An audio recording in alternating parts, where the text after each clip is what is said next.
এতিয়া একাধিক পদত নাপায়, কাৰণ এটা নিয়ম কৰা আছে যে যোনে চতুৰ্থ শ্ৰেণীত পায়, তৃতীয় শ্ৰেণীত পায়, তেওঁ চতুৰ্থ শ্ৰেণীত নাপাব। যোনে ওপৰৰ স্কেলটোত পায়, তেওঁ তলৰ পজিশ্যনটোত নাপাব। গতিকে এইবাৰ যাতে তেনেকুৱা ধৰণৰ ডাবল কেণ্ডিডেট নহয়, তাৰ বাবে এইবাৰ বহুতখিনি ব্যৱস্থা গ্ৰহণ কৰা হৈছে। এইবাৰ কেণ্ডিডেট লাভ হয়, নহ'লে 1-1.5 হাজাৰ ল'ৰা ছোৱালীয়ে ডাবল পায়। এইবাৰ আমি এটা ঠিক কৰিছোঁ, আৰু লাষ্টত কোনোবাই যদি ডাবল পায়, আমি আৰু এটা চিন্তা কৰি আছোঁ যে একেটা পোষ্টত দুটা হ'লে লটাৰী দি এটা কৰি দিম।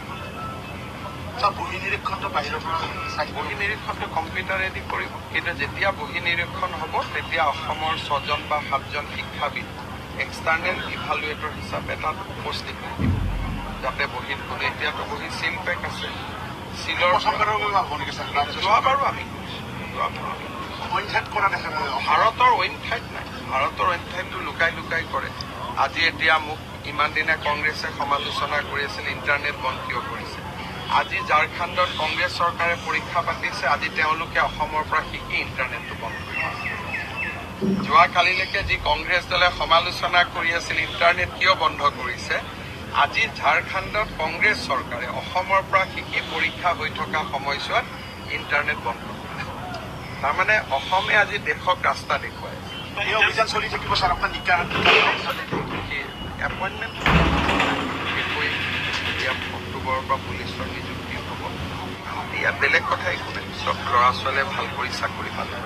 পৰীক্ষাৰ দ্বাৰত মানে অসমৰ চৰকাৰী আৰু প্ৰাদেশিকৃত বিদ্যালয়সমূহৰ আকাৰ আৰু বিদ্যালয়সমূহৰ ভৱন পৰিৱৰ্তন কৰাৰ বাবে আমি এখন সুদূৰ প্ৰসাৰী আঁচনি লৈছিলোঁ।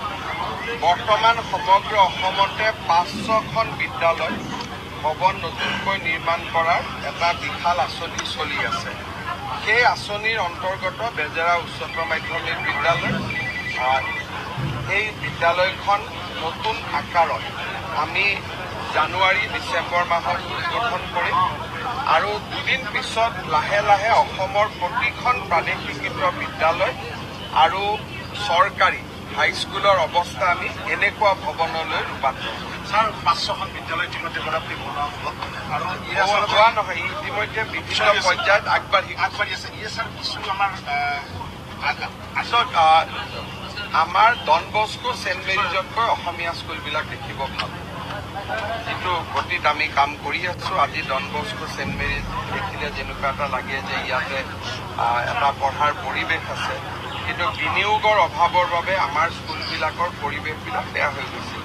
কোনোবা MP ফাণ্ডৰ পৰা 1 লাখ, MP ফাণ্ডৰ পৰা 5 লাখ এনেকৈ লৈ স্কুলবোৰ বেলেগ বেলেগ ধৰণে বনোৱা হৈছিল। এতিয়া আমি প্ৰতিখন স্কুলতে 8ৰ পৰা 10 কোটি টকা দি ভৱনবিলাক নতুনকৈ বনাইছোঁ। হাইস্কুল পৰ্যায়ত এই কামটো আমি কৰি আছোঁ। 4,000 স্কুল আছে, এইবছৰ 500খন লৈছোঁ, আৰু 500খনৰ বাবে আমি টকা পইচা যোগাৰ কৰাৰ কাৰণে চেষ্টা কৰি আছোঁ, যাতে টোটেল 1000খন আমি নিব পাৰোঁ। স্কুলবিলাকৰ লগত আমি খেল মাৰিব পাৰিছোঁ। ভৱন বনালোঁ, শিক্ষক নিযুক্তি দিলোঁ, বাকী ফেৰ মাৰা কামটো শিক্ষক আৰু ছাত্ৰ অভিভাৱকৰ। মুখ্যমন্ত্ৰীৰ যিটো দায়িত্ব যে ভৱন দিব লাগে, শিক্ষক দিব লাগে, সুবিধা দিব লাগে, সেইখিনি আমি কৰি দিম। বাকী অভিভাৱক, ছাত্ৰ, শিক্ষক সকলোৱে লগ লাগিলেহে এখন বিদ্যালয় হয়।